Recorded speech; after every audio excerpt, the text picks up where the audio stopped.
Yeah, she's bleeding pretty bad. Look at this.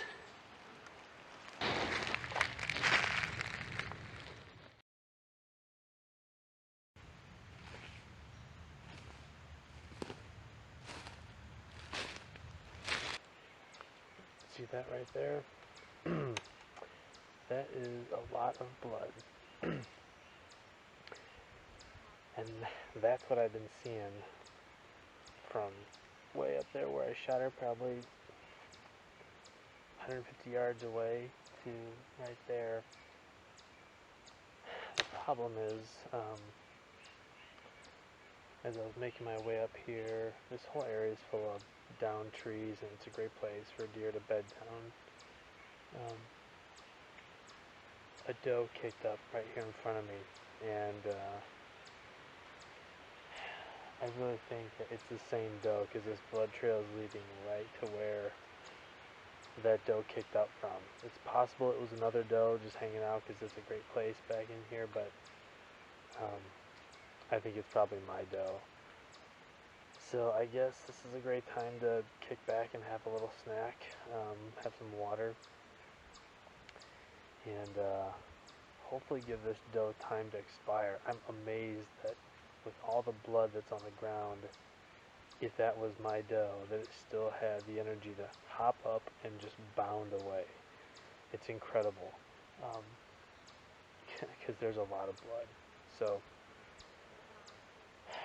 try to be patient. I thought, I'd left like 40 minutes between the time I shot it and when I started trailing it. I really thought that was ample time, but I might be wrong in this case. Having lunch on a blood trail.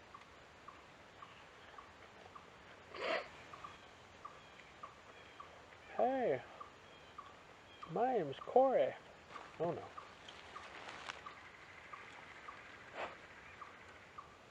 It's disgusting. Popped ahead of my blood trail a little bit here, and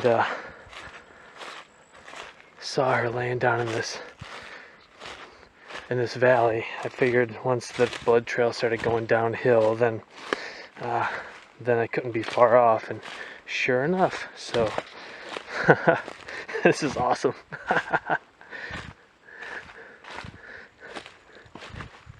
The first day of the 2015 archery season, and look at the flies all over her. Holy crow.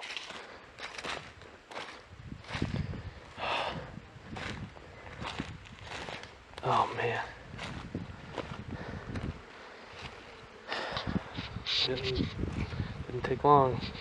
Okay, for gear on this hunt, I'm shooting a 2013 Matthews Creed, and I'm shooting these QAD Exodus broadheads, and the bow's set around 60 pounds, but look at the damage this did.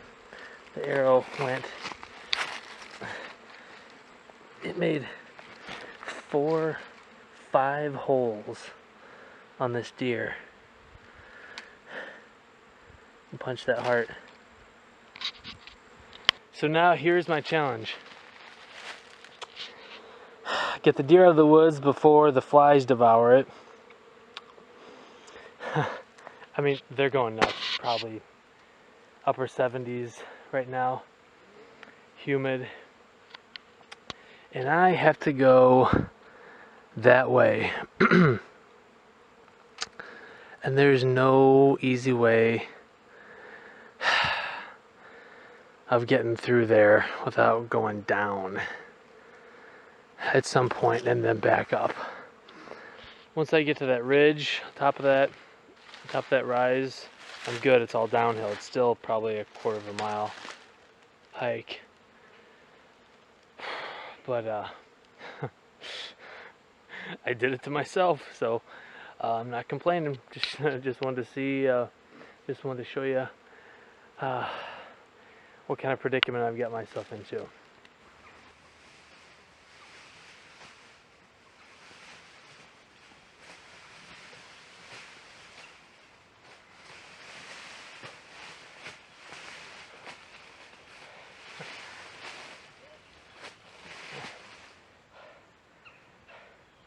Beth, this is for you when I leave the house and you tell me to have fun deer hunting.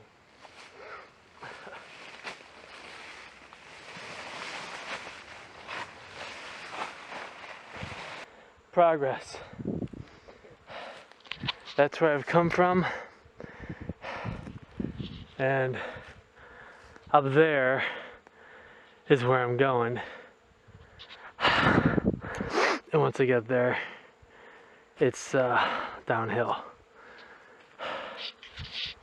So we're making it.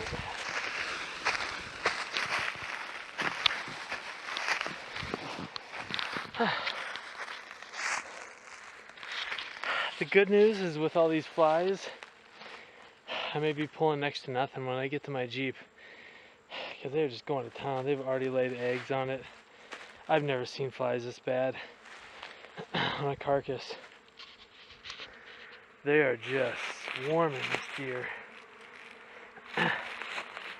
And normally I'll wait till I get home to field dress deer, because it's a little cleaner to do it there at the house, but with as much dragging as I was going to have to do, there's no way. I'd probably shed maybe 20-25 pounds of offal in the process. So it's a trade-off. Now those flies are going to be able to get in the gut cavity, and I'm going to have to really wash it out by the time I get home. I don't think that breeze ever felt so good. I finally made it to the top of the ridge. It was a lot of climbing, but did it. About to head down. I got a couple bags of ice waiting for me. One of my buddies was kind enough to drop off some bagged ice at my Jeep so I could throw it in the gut cavity and at least try to keep it cool for the trip home.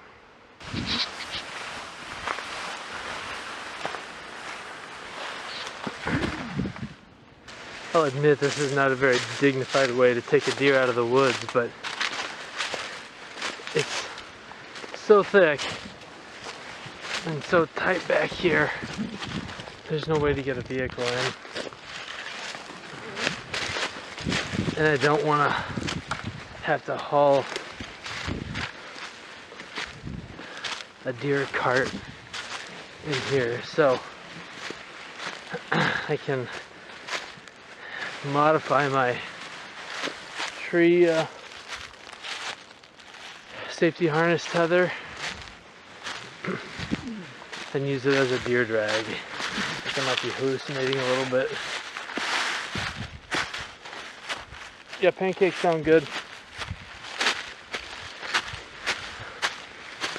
We're getting closer every step. One step closer to herniating myself.